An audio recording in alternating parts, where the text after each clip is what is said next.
Thank you very much, Mr. Chairman. We stand here today at a critical juncture in our nation's history. This Shanti Bill is before this House has the government speaking grandly of harnessing the immense energy released by splitting the atom. Yet it seems to have failed to expend even a fraction of that energy in drafting a bill that is coherent, rigorous, and not full of loopholes. This is full of loopholes. Where the late Pandit Nehruji had laid the foundations for our nuclear program, and Dr. Manmohan Singh ji carried the Indo-US nuclear deal of 2008 across the last mile and lifted India out of isolation into an era of strategic confidence in nuclear power, this bill now confronts us with a disappointing reversal as a vision that once expanded horizons gives way to ambiguity, deepens uncertainty as to whether and where India's nuclear power framework is really headed. I have high regard for the Honourable Minister who is here today, but there are serious errors and omissions that other speakers have already pointed out. We have mastered nuclear fusion and fission, but not apparently legislative precision. The Shanti Bill is a milestone, Mr. Minister, but for the wrong reasons. It is written with exceptions, heavy on discretion, and largely indifferent to public welfare. I am not sure, Mr. Chairman, whether it is a nuclear bill or an unclear bill. Now, before I outline my concerns, I must candidly state that the bill in its current form contains such fundamental structural flaws, as colleagues have pointed out, that it requires comprehensive reworking rather than cosmetic amendments. Ideally, it should have been referred to a committee, a standing committee or a joint parliamentary committee for further consideration. But if we are going to discuss it today, sir, let me enumerate my critical concerns. The very preamble of the bill, which I have here, characterizes nuclear energy as a, quote, clean and abundant source for electricity and hydrogen production. No quarrel there, and I'm not against nuclear energy myself. But this language is dangerously misleading because it completely neglects the serious, massive and irreversible risks from radioactive leaks, long-lived nuclear waste that remains hazardous for millennia, and, of course, the potential for catastrophic accidents. Moreover, India's usable uranium reserves are finite.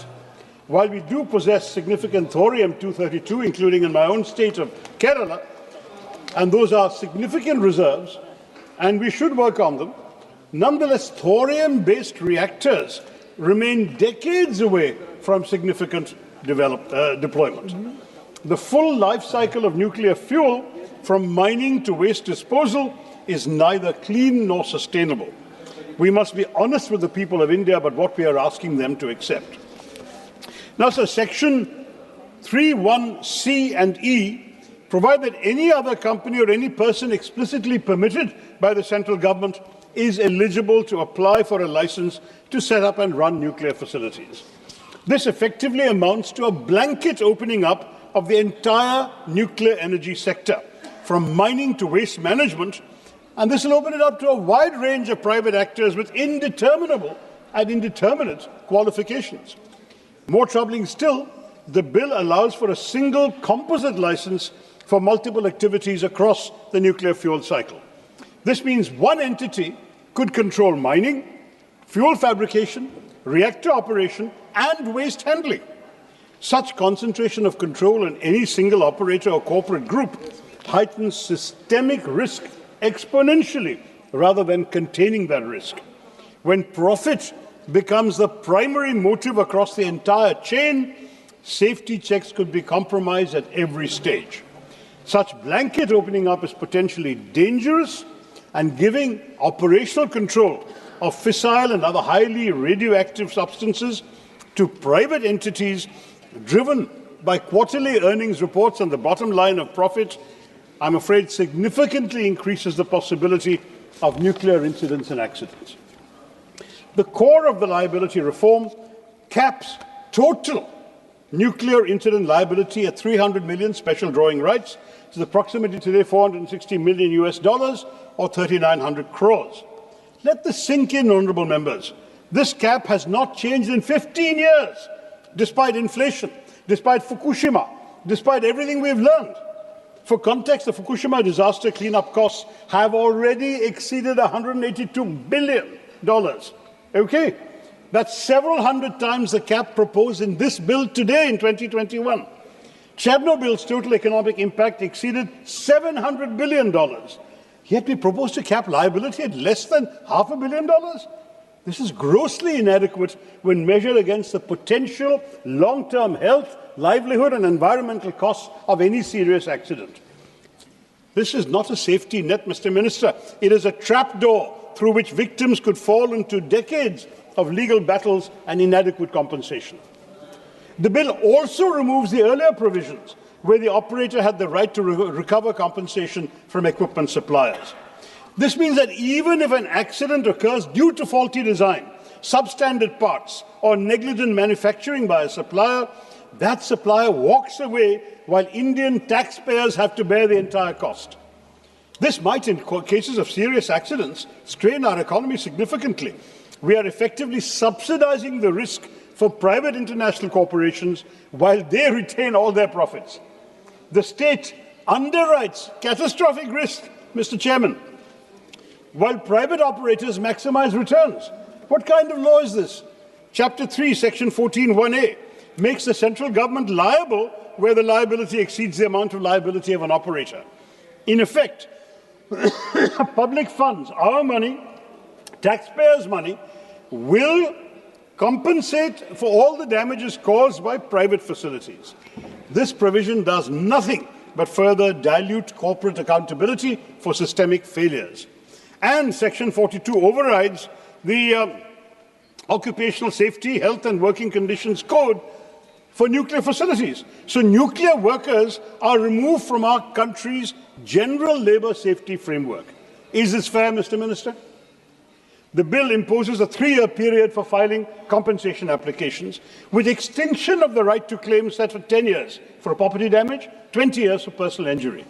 Now, given the long latency periods of radiation-related diseases, cancers that can appear 20, 30 years after exposure, and intergenerational genetic impacts, these limitation periods are, frankly, shamefully restrictive. They will exclude many genuine victims who develop serious health impacts only after years of exposure. Children exposed to radiation who develop leukemia at the age of 25 will find they have no legal recourse. This is not justice, Mr. Chairman.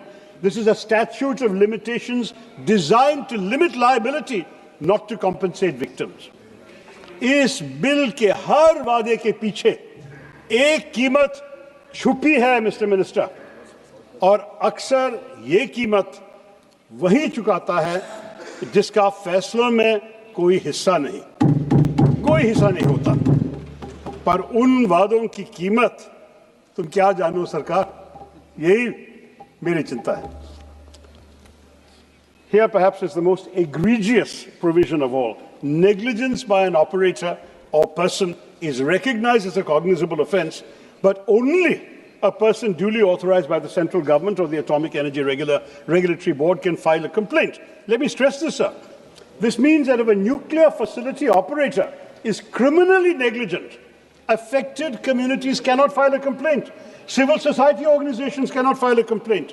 Even state governments cannot directly initiate criminal proceedings against the operator. This effectively excludes those most affected from seeking justice and concentrates gatekeeping power with the very institutions that have failed in prior oversight. By limiting judicial recourse and routing both civil and criminal actions. No, sir, I'm barely halfway through. You have taken 10 minutes. No, sir, I have been given enough time. You give me 5 minutes more. And criminal actions through central authorities, the bill restricts victims' access to ordinary courts and their fundamental right to seek effective remedies. For an ultra-hazardous activity that can devastate entire regions, such procedural barriers perpetuate a culture of impunity. Then Chapter 4, sir, on the Atomic Energy Regulatory Board, essentially retains a regulator controlled by the central government, the same government aggressively promoting nuclear expansion and its agencies, rather than creating a truly independent, multi-stakeholder authority that will be insulated from political and corporate influence. Sir, I can go ideally into clause-by-clause detail, but since you've already told me my time is running out, let me just sum up very simply. The entire regulatory arrangement is an inside job with little or no room for Indian civil society or even meaningful parliamentary oversight. Instead of clearing the fog around nuclear regulation, this arrangement thickens the fog. So Chapter 6, Section 44, grants perhaps the most dangerous power in the entire bill, as it highlights the excessive executive discretion and exemptions of this bill. It allows the central government to exempt any plant from the requirements of license or liability if, quote, the risk involved is insignificant, unquote. The term insignificant risk is not defined anywhere. It's left entirely to the executive. This provision essentially negates the entire framework of the bill, sir. It creates a backdoor through which any facility can escape oversight if the government deems it convenient. Your point is sir, give me 3 minutes. This kind of broad subjective exemption power undermines the very safeguards the legislation claims to establish. It will provide laxity in due diligence in a hugely critical sector. And private players will lobby for exemptions to engage in profiteering at the expense of public safety. We cannot justify this under any democratic framework. Multiple sections are granting sweeping powers on vague grounds. The bill lacks enforceable public participation mechanisms, no mandatory public hearings before licensing, no environmental impact assessment disclosure periods, no community consent mechanisms, no regular public reporting of safety inspections or radiation monitoring, no mandatory tabling in Parliament. You have given 7 names. Sir, from your party, you have given 7 names. That's why I am requesting. Sir, I'll conclude in 2.5-3 minutes. Sir, मैं जो detail बोल रहा हूँ sir सब कुछ जानना चाहिए ये तो रिकॉर्ड में आना चाहिए sir But 7 and finally sir, no mandatory tabling in Parliament of incident reports, internal or independent inquiry findings and periodic safety reviews. In other words, you're excluding the very people whose lives and livelihoods are at stake. And the past controversies referred to by other speakers at Jaitapur, Kuramkolam, Gorakhpur demonstrate what happens when communities feel excluded from decisions affecting their safety.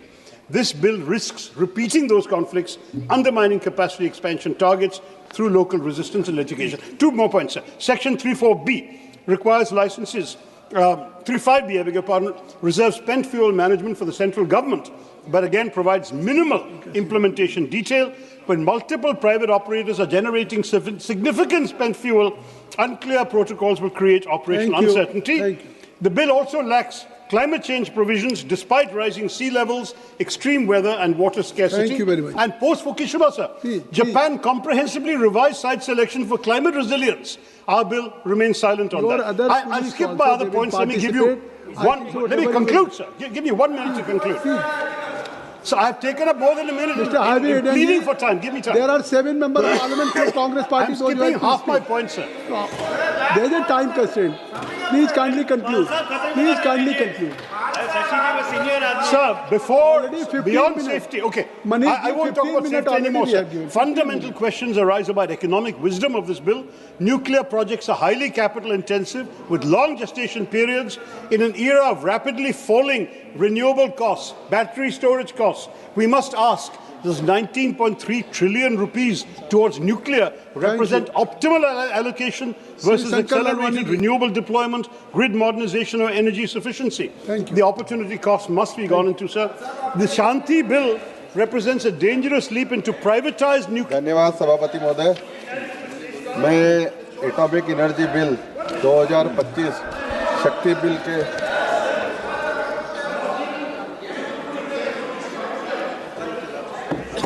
We cannot allow the pursuit of capital to override the non-negotiable requirements of public safety, environmental protection and victim justice. The name Shanti means peace, sustainability. Let us ensure that this name is not a cruel irony in the aftermath of a preventable disaster. I think so. The promise of transforming India ought not to conflate the risk of scarring India.